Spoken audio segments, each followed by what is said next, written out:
BJP एक seat के लिए मायावती को मना रही है। करहल में अखिलेश को मिलकर हराने की तैयारी है।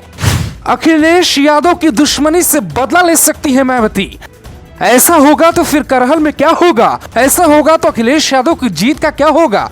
दिल्ली में बीजेपी की दो रणनीति बनी। पहली रणनीति ये बनी कि एसपी बघेल को अखिलेश के खिलाफ मैदान में उतारा जाए, और दूसरी रणनीति के बारे में हम आपको आज बताने वाले हैं। एक ऐसी रणनीति जिससे बीजेपी हर दांव खेल सकती है, और अगर बीजेपी अपनी रणनीति में कामयाब हुई तो फिर करहल की सीट पर अखिलेश यादव के आसपास हार मंडराने लगेगी, फिर शायद ही उनकी जीत हो पाए। मायावती के पास अखिलेश यादव की जीत हार की गेंद है, तो वो क्या करती है, सारा खेल इसी पट्टी का होगा। हम आपको दूसरी रणनीति के बारे में समझाते हैं। अखिलेश यादव बड़े नेता हैं, अपने गढ़ से चुनाव लड़ रहे हैं, यादवों का वोट ज्यादा है, तो बीजेपी भी एक भारी भरकम प्लान बनाकर बैठ गई है। प्लान क्या है, ध्यान से सुनिए। जब दिल्ली में करहल सीट के लिए एसपी सिंह बघेल का नाम तय किया जा रहा था, तो एक सवाल खड़ा हुआ। सवाल था, यादव वोटर लगभग 40% हैं जो अखिलेश यादव को वोट देंगे। दूसरा सवाल खड़ा हुआ, मायावती ने पहले ही कुलदीप नारायण को वहां मैदान में उतारा है। कुलदीप नारायण भी दलित हैं और मायावती के बेहद खास हैं, 25 सालों से पार्टी से जुड़े हैं। ऐसे में वहां बीजेपी दलित भेजने के मूड में नहीं थी। फिर रणनीति बनी कि मायावती को साथ लेकर अखिलेश यादव को हराया जा सकता है। मायावती और अमित शाह में करहल सीट को लेकर एक बात चल रही है, वो हम आपको समझाते हैं।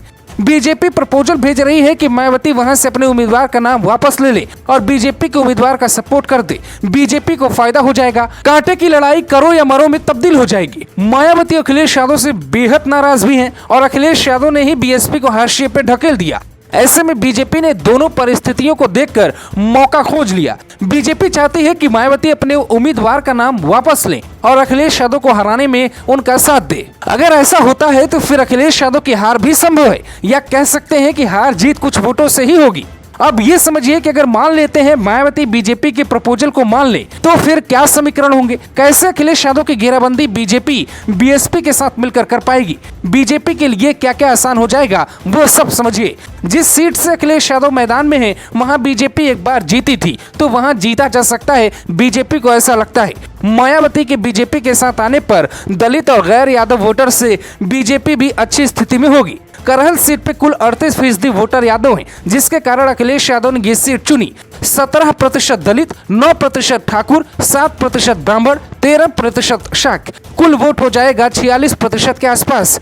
इन्हीं वोटरों पर बीएसपी बीजेपी की नजर है। अगर बीएसपी और बीजेपी साथ आए तो ये समीकरण होगा। इसके अलावा 6% मुसलमान हैं, जबकि 10% अन्य जातियां हैं जहां फाइट हो सकती है। अगर अब योगी मायावती एक साथ करहल सीट पर आ जाएं, तो फिर अखिलेश की हार हो सकती है। ये बीजेपी की दूसरी रणनीति है, जिस पर मायावती भी सोच रही हैं। 1-2 दिन में फैसला हो सकता है, और यहीं से अखिलेश यादव की किस्मत पर दांव लग सकता है।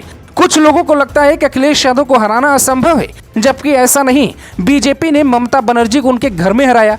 चुनाव में बड़े बड़े नेताओं की हार होती है। ऐसा नहीं है कि अखिलेश यादव पहले नेता हैं जिन्हें इस तरीके से घेरा जा रहा है। इंदिरा गांधी अपने उस वक्त में हारी जब उनका वक्त था। अटल बिहारी वाजपेयी हारे, मुरली मनोहर जोशी जैसे नेता भी चुनाव हार चुके हैं। अब अखिलेश यादव पे सबकी नजरें होंगी, क्योंकि अगर अमित शाह की प्लानिंग है तो फिर इसे सपा को हल्के में नहीं लेना चाहिए। और अगर करहल सीट के लिए मायावती बीजेपी के साथ है, तो फिर अखिलेश की मुश्किल बहुत बढ़ जाएगी। Bureau report, global Bharat TV.